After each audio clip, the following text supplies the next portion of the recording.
Ils étaient sous certains aspects en profond désaccord avec les conceptions plus amplement développées des autres parties du livre. Il ne faut pas chercher, dans les pages du Silmarillion lui-même ou entre le Silmarillion et les autres écrits publiés de mon père, une parfaite cohérence, laquelle n'eût été possible, et encore, qu'au prix de sacrifices coûteux et inutiles. Qui plus est, mon père en vint à concevoir le Silmarillion comme une compilation, un récit condensé, établi longtemps après, à partir de sources très diverses, des poèmes, des annales, des contes de tradition orale, ayant traversé les âges. Conception qui se reflète d'ailleurs dans la composition de ce livre, dont une bonne part porte la trace d'anciens morceaux en vers ou en prose. C'est donc, d'un certain point de vue, une compilation dans les faits, et non seulement en théorie. C'est à cela sans doute que l'on doit les variations de rythme, l'action diversement détaillée dans les différentes parties du récit, le contraste, par exemple, entre l'évocation précise des lieux et des motifs dans la légende de Turin Turambar et le lointain survol des événements de la fin du Premier Âge lorsque le Tangolodrim fut brisé et Morgoth jeté bas. Aussi les quelques incohérences dans le ton et la palette descriptive, certaines obscurités et par endroits un certain manque de cohésion. Dans le cas de la Valaquenta, par exemple, il nous faut supposer, même s'il y a là bien des choses devant remonter aux premiers jours des Eldar en Valinor, que le texte n'est pas exempt de remaniements ultérieurs. Ainsi s'expliquent les nombreux changements de temps et de point de vue, si bien que les puissances divines nous semblent tantôt présentes et actives dans le monde, tantôt lointaines, figures d'un ordre ancien qui n'existe plus que dans les mémoires. Ce livre, quoique nécessairement intitulé le Silmarillion, ne contient pas seulement la Quenta Silmarillion ou le Silmarillion proprement dit, mais aussi 4 autres œuvres plus brèves. L'Ainulindale et la Valaquenta, données au commencement, sont en effet étroitement associées au Silmarillion. Mais la Calabeth et les Anneaux du pouvoir, qui apparaissent à la fin, sont pour leur part, il faut le souligner, tout à fait indépendantes. Leur présence répond à l'intention clairement formulée de mon père, afin que soit exposée toute l'histoire depuis la musique des Ainur, qui marque le commencement du monde, jusqu'au départ des porteurs de l'anneau au havre du Mithlond, à la fin du Troisième Âge.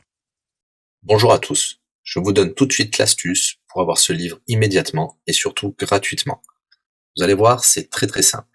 Il vous suffit de cliquer dans la description sur le lien.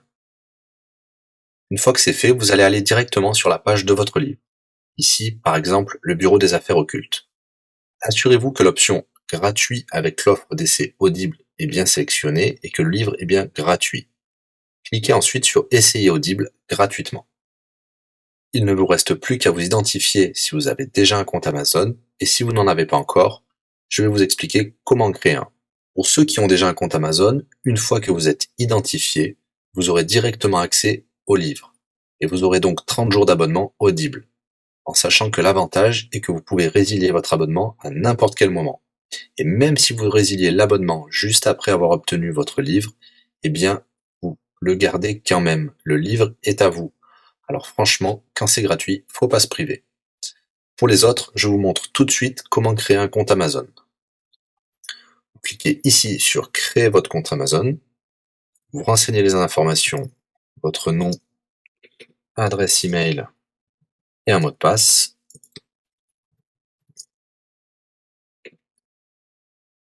Il vous faut vérifier votre adresse email. Pour cela, vous allez recevoir un code de la part d'Amazon par email qui vous suffira de saisir ici. Ceci est un code provisoire. Vous pourrez ensuite supprimer l'email. Ensuite, Amazon vous demande d'ajouter un mode de paiement. Bien évidemment, vous ne serez débité de quoi que ce soit. Dans l'idée, Amazon vous offre 30 jours d'essai gratuitement. Vous pourrez résilier votre abonnement tout de suite après avoir téléchargé votre livre. Si vous gardez votre abonnement, vous serez prélevé de 9,95 €, mais l'idée c'est de télécharger juste le livre gratuit.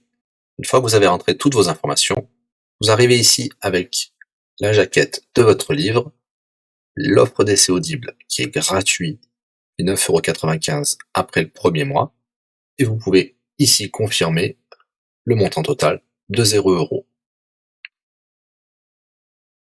Il vous demande de valider le paiement, mais c'est juste pour après l'essai gratuit. Le paiement est bien de 0 €.